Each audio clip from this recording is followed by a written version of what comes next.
बिस्मिल्लाहिर्रहमानिर्रहीम। स्टूडेंट, हमारे पास lecture number 4 है जो कि हम प्रेजेंटेशन ऑफ डेटा से रिलेटेड मैं आपको एमसीक्यूज करवाऊंगी और ऑलरेडी मैंने आपको बहुत सारे एमसीक्यूज इससे रिलेटेड करवाए हुए। अब स्टूडेंट, आपके पास क्या आ जाते हैं फर्स्ट एमसीक्यूज। स्टूडेंट, ये लेक्चर वाइज आपने देखनी है कि लेक्चर नंबर 1, 2, 3, 4 इनमें डिफरेंट मैं एमसीक्यूज आपको करवा रही हूँ और 10 to 15 हर वीडियो में आपके पास एमसीक्यूज मौजूद है। अब हमारे पास फर्स्ट क्या है कि there is no difference between frequency distribution and this one. अब फ्रीक्वेंसी डिस्ट्रीब्यूशन आपको मैंने क्या बताया था कि अगर आपके पास वैल्यूज हैं उनके रिस्पेक्टिव आप फ्रीक्वेंसी फाइंड करो। फॉर एग्जांपल, अगर आपके पास वेट की वैल्यूज हैं, आपको उसके रिस्पेक्टिव फ्रीक्वेंसी फाइंड कर रहे हो, तो that is called the frequency distribution. तो फ्रीक्वेंसी डिस्ट्रीब्यूशन और इसमें और कौन सी दो वैल्यूज जो इनकी इक्वल हो सकती है? For example, group data equal है, रॉ डेटा इक्वल है या क्वालिटेटिव? नहीं, क्वालिटेटिव में तो क्वालिटी डिस्क्राइब कर रहे थे, रॉ डेटा आपके पास बेसिकली फर्स्ट डेटा होता है एंड ग्रुप डेटा क्या होता है कि जिसमें हम इसके रिस्पेक्टिव फ्रीक्वेंसी फाइंड करते हैं। तो हमारे पास फ्रीक्वेंसी डिस्ट्रीब्यूशन और ग्रुप डेटा में कोई डिफरेंस नहीं होता, they are the same things. Then for making continuous frequency distribution number of classes के, अच्छा स्टूडेंट, ये एक फार्मूला है जो कि आपने याद रखना है, ठीक है। इसका जो ट्रू फार्मूला है वो आपके पास ये है कि 1 + 3.322 log of n। ये किस चीज का फार्मूला है कि जब आपके पास नंबर ऑफ क्लासेस आपने मालूम करनी है कि हम एक टेबल बनाना चाह रही हैं, आपको रॉ डेटा गिवन है तो आपको डिफरेंट चीजें देखनी है, आपने अपर एंड लोअर लिमिट्स देखनी है, आपने रेंज निकालनी है, आपने नंबर ऑफ क्लासेस निकालनी है, आपने इंटरवल निकालने, देन आप क्लासेस बनाओगे। तो यहाँ पे हमारे पास जो क्लासेस बनाने का जो मेथड है, फार्मूला डायरेक्ट अगर आपने बनानी है तो टोटल n जो है उसका लॉग लेके आपने इसके साथ मल्टीप्लाई करना है, +1 करना है, तो हमारे पास नंबर ऑफ क्लासेस आ जाएंगी। ये एक फिक्स फार्मूला जो कि आपने माइंड में रखना है। देन क्या है कि एक गिवन क्लास, ये आपको कुछ वैल्यूज गिवन है, वो कह रही है कि क्लास इंटरवल बताएं क्या है। तो स्टूडेंट आप देखें यहाँ 126, 135 का आप जरा देखें, 135 - 126 = 9। इसी तरह 144 - 135 = 9, तो इंटरवल इज 9। ये आपके पास ट्रू आंसर है, नॉट 6, नॉट 9.58। अच्छा, जो सॉल्व करने वाले क्वेश्चन आ जाते हैं ना, तो वो स्टूडेंट आपने तुक्का नहीं लगाना होता, बल्कि आपने उसको सॉल्व करके देखना है, ठीक है, कि ये हमारे पास वैल्यू कैसे, जिस तरह एवरेज फाइंड करने के लिए आ जाता है, मिड पॉइंट फाइंड करने के लिए पूछ लिया जाता है, क्लास इंटरवल फाइंड करने के लिए पूछ लिया जाता है। मैं इंशाल्लाह इस पे एमसीक्यूज भी आगे आपको करवाती हूँ, तो वो आपने सॉल्व करके बतानी है, ना कि आपने डायरेक्ट वैसे एक देख कर अंदाजे से आंसर लिखना है।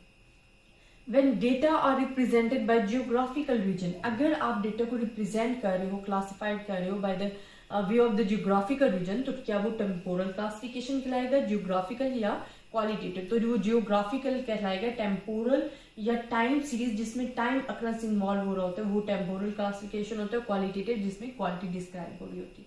In qualitative data we divide characteristic in 2 classes. अगर आप कैरेक्टरिस्टिक्स को डिवाइड कर रहे हो इनटू 2 क्लासेस, तो that is called the dichotomy. अगर आप क्वालिटेटिव डेटा में अपनी क्लासेस को डिवाइड कर रहे हो into 3 with respect to 3 characteristic, that is called the trichotomy. And manifold, जिसमें आप अपनी क्लासेस के कैरेक्टरिस्टिक्स को डिवाइड कर देते हो मैनी वेज में। तो ये आपके पास आ जाता है क्वालिटेटिव डेटा में कि डायचोटॉमी क्या है, ट्रेचोटॉमी क्या है, या आपके पास मैनीफोल्ड डेटा क्या है। इससे रिलेटेड मजीद आपको मैं एमसीक्यूज भी करवाती हूँ जो कि आपके पास प्रेजेंटेशन ऑफ डेटा से ही रिलेटेड है। स्टूडेंट्स, आप देख सकते हो हमारे पास मजीद एमसीक्यूज है। अब हमारे पास क्या है, हमने ये नोट डाउन करना है कि हमारे पास जो ये एमसीक्यूज हैं, तो इनसे रिलेटेड अगर आपके पास कोई क्वेश्चन पूछ लिया जाता है तो आपने उसको कैसे सॉल्व करना है।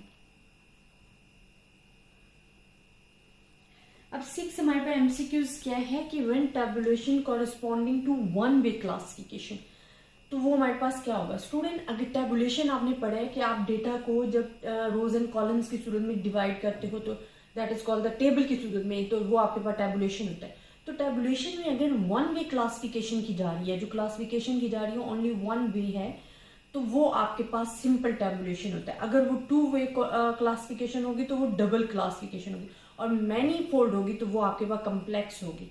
अब यहाँ हमारे पास क्या है कि when tabulation corresponding to many way classification, अभी हमने बात की कि टैबुलेशन भी एक मेथड है to presenting of the data. तो हमारे पास अगर टेबल टैबुलेशन जो है वो हमारे पास क्लासिफिकेशन कर रहे हैं मैनी वे में, तो वो हमारे पास क्या कहलाएगा, ना कि सिंपल कहलाएगा, ना कि डबल, बल्कि कम्प्लेक्स टेबुलेशन कहलाएगा, कि उसमें आपके पास मैनी वेज आ जाते हैं। Then headings of the rows in the column. अच्छा स्टूडेंट, आपने टेबल बनाया होगा। ये जो टेबल आपने कंस्ट्रक्ट करना है, ये आपने बीएससी लेवल पे जो प्लेलिस्ट गिवन है वो आपने जाके देखनी है। उससे एक एक पार्ट मैंने आपको टेबल का अच्छे तरीके से एक्सप्लेन किया हुआ है, तो ये आपने वहां से देखना है। तो वो कह रहे हैं कि हेडिंग ऑफ द रोज। देखिए जब आप टेबल बनाते हैं ना, तो आप रोज एंड कॉलम्स हेडिंग्स प्रोवाइड करते हैं। तो जो रो की हेडिंग्स होती है ना, उसको हम स्टब कहते हैं। और फिर इसी तरह हमारे पास column caption and row captions आ जाते हैं।